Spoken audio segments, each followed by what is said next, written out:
for us? You really can't. You really can't put this moment into perspective because this is what you dream of. And I'm 27 years old, so a lot of dreams that I have not come true in life. And so I've been a little bit beaten up by life and understand that everything that you aspire to be isn't always possible. But today I'm a world champion. And so I've been here before, but it never loses its significance when you arrive at this moment again. And so the opportunity presented itself. This guy right here believes in me sometimes more than I believe in myself. And when you've got a coach like that, sometimes you've got to believe in their belief in you to push you above the edge and over the edge, really, because this stuff's not easy. Last year was an extremely tough year for me, losing to Sargush in the semis. And a lot of people forgot about what I was capable of. But I always knew that I still had it within me, and I'm still hungry to do more. And so, that's number 4. I mean, I'm in an elite company now. There's Burroughs, Smith, and Baumgartner. And, you know, those names are set in a standard amongst themselves. And so when I think of the Mount Rushmore of wrestling, I definitely can say I'm one now. Jordan, you talked about wanting to do this in the United States where the others have not. The fact that they moved your weight class to the final one, in a sense it was your night. Sure. Your thoughts about that? I appreciate it. I really appreciate it. The sense of respect that's felt for me from USA Wrestling, from the competitors, the coaches, and the fans from throughout the world.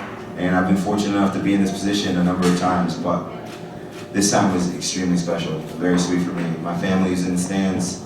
It was too dark in there for me to even find them. I didn't even know where they were sitting, so that's why I didn't run up in the stands. I decided to stay down today, but yeah, it was great. It was great. It never gets easier. I tell you that much. It's always tough. We're always finding new ways to evolve, and there's always a high level of frustration because this guy comes with a new plan every day. And so my job is just to put the work in. He makes the details, and he handles the intricacies of the sport, and I just put in the work. And so at times it's frustrating because you don't know if what you're doing is going to put you in the best position to be a world champion. And so there are a lot of days where I think, man, it's crazy until tonight. And so it's very rewarding. The only question was that move, that defensive, whatever they first gave 4 points. Yeah. What's your understanding on that, why it was changed? I don't know, dude. I mean, I initiated it, and I think it was kind of like a last-ditch effort for him to try to attempt to throw me. I exposed, but he exposed as well. And so with my initiation of the hold and my execution, I feel as though they rewarded me for the point. So fortunate I didn't have to make the call. And hey, I've been getting a lot of bad calls in a lot of different countries. We're finally in America, so we got a good call. Jordan, throwing the brick was huge. You lose that call, you're then losing. And if you lose the call, you're losing 5-4. Yeah. And it's not a push out, it's a takedown you need at that point. Yeah. What's going through your head at that? If I lose this brick throw, what's going to happen? What's going through your head? I'll just get another takedown. I would have only been down by a point, so I wasn't really worried. But he did a great job at staying defensive, and he has great positioning. And so it was hard to get into his hips and get through him. He's a tough wrestler, dude. And so by no means was he a pushover. And when I saw him on the opposite side of the bracket, I knew that it would be a tough match. And so Bruce came to me and he said, listen, this guy may never get this opportunity again. He's going to try to light the world on fire, but you will. And so you have to understand that you've got to bring your A game whenever you have an opportunity to seize the moment. So I knew it was going to be a big match. I knew I could score as many points as possible on this guy, but I knew it would be difficult as well. And so I'm fortunate that it was a 10-0 tech fall. I really wanted that tech fall. I think I had the last takedown with like 2 or 3 seconds left, but it was the sprinkles on the Sunday. It was nice. Did you smell blood in the water? Did you smell blood in the water, 6-0? Well, I mean, anytime you're up 6-0, you smell blood, but also you sense that, okay, I'm up 6-0, this guy's coming, so he's smelling blood. He's got no choice but to score points. And so the dynamics of the match change at that point. He goes from wrestling completely defensive to, okay, I got to score. But I know if this guy shoots, I'm going to use my counter offense effectively. And so that's why he was defensive early. And I knew that even though he was down, he still couldn't put the chain wrestling together. He needed to score points because my counter offense would have been working well. Jordan, it was also a big night for James Green. Yeah, he's a beast, dude. How much did he help you this year? You said you had to recover from last year, but having him in the room and that type of thing. It's huge. Those young guys are my idols. Kyle Snyder, James Green are my idols, dude. And so those guys have been successful because they're uninhibited by anxiety and pressure and expectations. Like, no one expected those guys to come out here and do what they did. And I remember I roomed with Snyder at our first training camp of this summer in June, and just listened to him talk and how much he loved the sport and how he followed everything that Lou Rosselli told him to do. Everyone in this country, from a wrestling standpoint, needs to take that type of approach to this sport. He did everything right. He did absolutely everything right, dude. He went to bed on time, he ate well, he wrestled hard, he trained hard, he was coachable. And so I think one of the biggest underestimated abilities within a wrestler is coachability. And watching James Green and Kyle Snyder train this year, I'm like, man, this is how it's done. Those guys give me perspective. You know, the older you get, the more success you have, you're like, man, I know what's best for me. I know I need to take this afternoon off and go for a run. Or I know I don't want to run the cog this week and I'm just going to get a good lift in and stretch. But those guys are up there. They're up 6:30 a.m. doing the things that are necessary to get to the top. And while other guys are in the wrestling room stretching, those guys are busting their butts, doing the extra, and that's why those guys are going home with hardware. Coach Manning, I'm looking at my watch. It's about time for another South Jersey guy. When's that coming? Well, I don't know. Let's name off some recruits here. I don't know, but we like Jersey guys. So, no, it's great. We've been fortunate to have both James and Jordan, and Jordan's best friend Vince Jones. So we've had some great luck, and those guys have really developed and believed in what we're teaching them, and turned out great. So it's fun. It's great. That's why you coach young men like this, you know. Special guys. Obviously, this guy's special. I know he's always special, and he continues to prove himself. And he lays it on the line. A lot of people win a world title or Olympic title, they don't want to retire. He doesn't want to retire. That's taking your wrestling and your mental ability to another level, and that's why, you know, I love to coach him. I love to do extra practices and push him, and because I know he has it in him, and you know, it's an elite company. So enjoy the moment, man. Jordan, could you talk about your health at the World Championships last year? You got injured in the first. Yeah. The year before, you were injured before the tournament even began. Did it feel odd to just be healthy throughout the whole thing? Yeah, this is the first time in a long time that I've been completely healthy throughout the tournament. I got 4 stitches though in my left eye after my second match against Ukraine, and so I wouldn't call it completely healthy. But I made it unscathed in terms of my ability to go out and still compete. I had 6 matches today, most matches I've ever wrestled to win a world championship, and so it was extremely tough going into this event. I knew I could win, but I knew it'd be difficult, and I knew Godoy was extremely man, he's tricky, dude. He's tricky. And my bread and butter is my double leg. His bread and butter is his defense. And so I knew that if I kept shooting, I could score, but also he could counter me. So there was one point where he wizard kicked me, and I was like on top of my head, almost giving up exposure. But it was a good day, dude. It's a good day, man. I'm excited. Like I got a belt. I got the biggest medal I've ever seen in my life. I got a bouquet of flowers from my wife.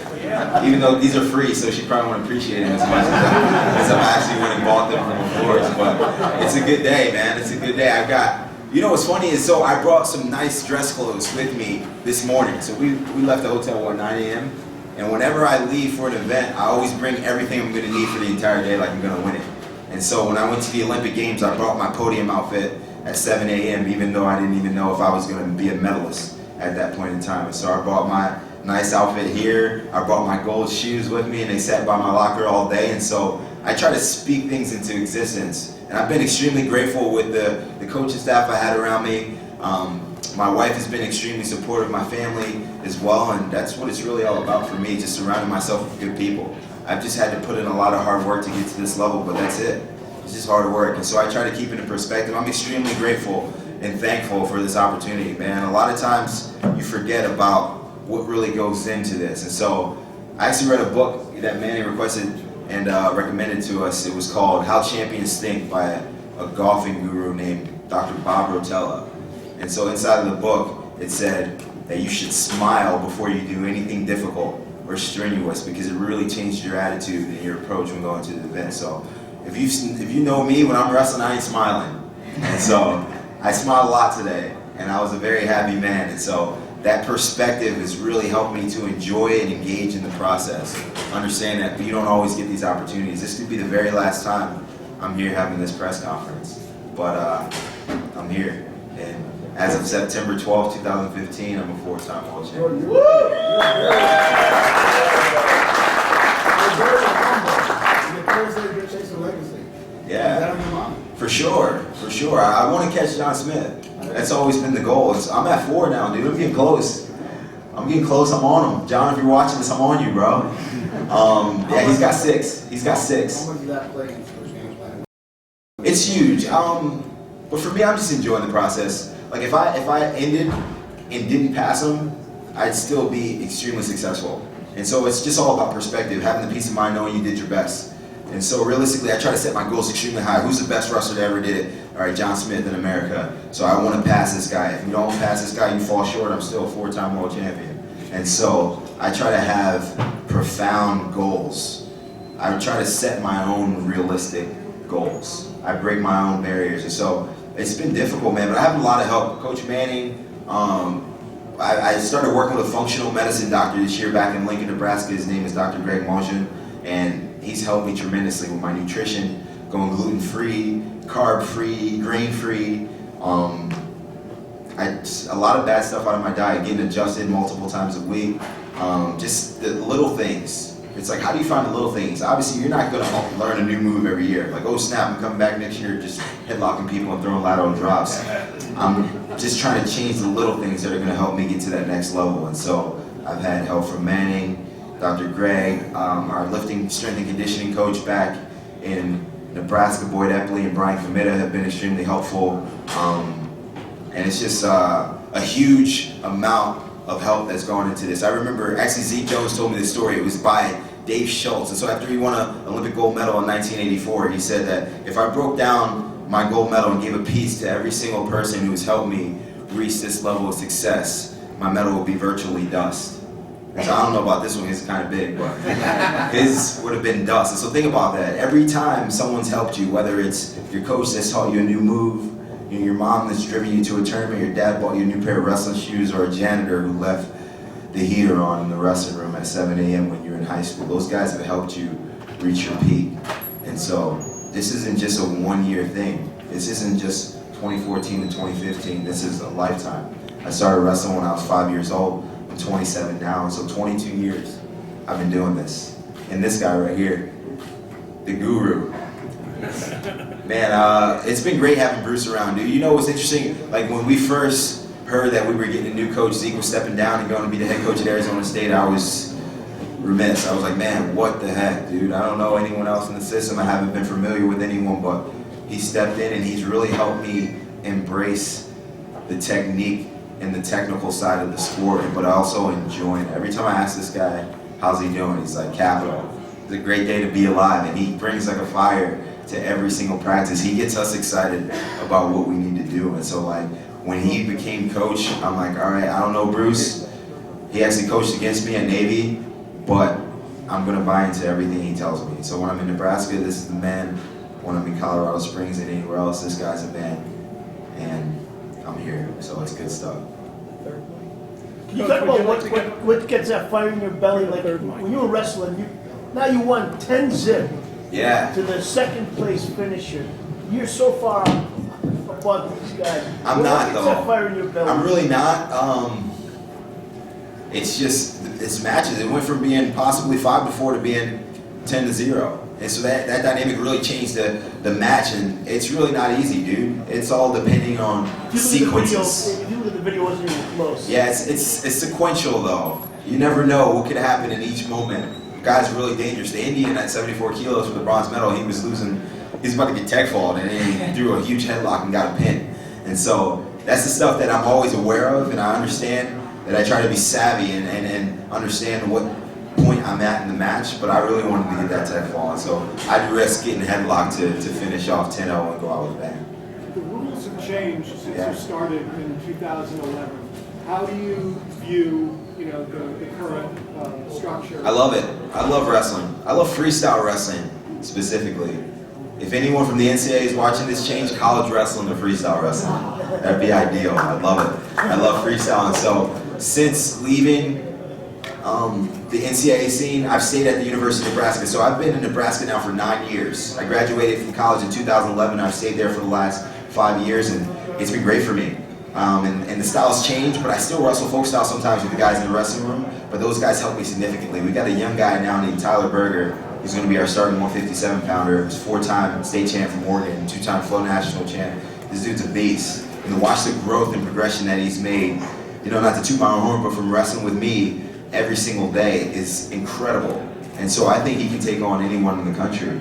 And he's doing extremely well. And so it's like a give and take relationship that I have with these guys. You may think, okay, you're an Olympic champ, 4-time world champ. How could anyone compete with you in the practice room? But you'd be surprised, man. I wrestle with our assistant coach, Brian Snyder, almost every day. He's 36 years old. You know, James Green is a huge training partner of mine. And so to have James Green on the team this year, have someone doing it with me on the same schedule, the same plan, sitting in the sauna with me, cutting weight with me, sleeping in the room, going to travel together, it's been amazing. Amazing. He's great, man. And he's got a bright future. And so he's really setting himself up, man. We're young African Americans from South Jersey. We didn't really have much growing up. James's dad passed away when he was a kid, and now he's gone from never winning an NCAA championship and being third at the NCAAs to being third in the world, and really creating a lot of opportunities for himself financially and just figuratively. And so I think he's got a bright future ahead. When I see him, he kind of reminds me of where I was in 2011. So to have that guy on the team, kind of have him follow my footsteps and step out of my shadow and do his own thing, it's great. Jordan, talk about as a team, assess the team's Where perspective. did anyone know where we finished as a team? What place? Brandon Slay thought 7th. 7th? We'll look it up. Yeah, that's probably Dang. right. But obviously you guys had some highs, but there's plenty of lows. Talk about things between now and Rio. Gotta get better. Gotta get better, dude. By no means are we where we need to be. This is like all a mirage of true success. Like, we're still not the best. The semifinal match for me could have easily went the other way. I could have been wrestling for bronze. Against a series of world medalists who were on that side. Hasanov, Shamanov, Kabanov, all those guys. And so, I don't let this for 1 minute fool me. You gotta get back to work. And we really gotta get better as a country, both technically and mentally. Understanding that, listen, if you really want to be the best, you got to dedicate yourself. And it's not about what you want or about what your family needs. If you're going to wrestle, wrestle. Listen to Bruce. If you don't want to wrestle and you just kind of want to do it, stay home. We'll get another guy who really wants to do it. And so, I mean, that's really the perspective that we need to have. And that's not a slight on anyone in USA Wrestling, but we need guys who are hungry. We need guys who want to do every single thing right to make sure that they get on the podium. And it's really no guarantees. Someone told me that courage is going from failure to failure without losing your enthusiasm. And so sometimes you're going to fail, but you only truly fail when you stop trying. And so Tony Ramos, all those guys, you know, they're right there. Ramos did amazing this year. He's wrestling extremely well. Metcalf has won 2 matches, which I think was more than he's ever won at one world championship. And so we'll be back. But James Green and Kyle Snyder, I think those dudes they're here to stay, man. They're here to stay. Going back to the day you made your first world team, what did you think you were getting into at this level? I didn't know. You have no perspective as a young. Kyle Snyder is probably eating pizza right now, like chilling, like with his gold medal. You have no perspective of what it really means to be a world champion. You're just like, I'm just gonna win a bunch, I'm gonna wrestle hard, and hopefully good stuff happens. But now, like, I've learned to enjoy the process a little bit more because I'm kind of looking my athletic mortality in its face. Like, man, how much longer can I really do this? Not how can I do this, but how much longer can I really truly love this? And so that's the biggest question for me. And so those guys are amazing, but you gain perspective as you go on. I think in 2011, I was just wrestling folk style, pushing guys out of bounds. I got no turns, and I gave up turns at the 2011 World Championships, and I was still a world champion. And so you gain perspective as you grow. Someone in an interview asked me this year, like, do you think you'll ever be able to recapture that fire or that ability that you had back in London? I'm like, man, I think I'm a ton better than I was in 2012. But this is what others deem successful. And so I think I've become better. I think I'm better physically, better mentally. I'm just growing into my body a little bit more, understanding the sport a little bit better, and getting more mat savvy, a little bit more technical. But at the end of the day, as I said earlier today, I'm not the best technical wrestler in the world, and I'm not afraid to admit that. But I know I'm the toughest. I know I'm the toughest. Guys, we'll take one more for Jordan. He's got to get to doping. So anyone for Jordan? Then Coach Burnad's available to talk about the team. Where's Beacon Burroughs? Beacon is probably somewhere pooping his pants right now in the stands. What's it like being a dad? Being a dad is hard, dude. It's the hardest job you'll ever love. I love it. He's amazing. I want to see him every day. When he goes to bed, I want him to wake up so I can play with him. But then when he's up, I'm like, go to bed. And so it's extremely tough. But my wife does an incredible job. And so fortunately, we've been put in a financial situation where she doesn't have to work. They do a lot of traveling with me. So they were at training camp in Arizona. They were here in Vegas. And it's a great opportunity for me to show my son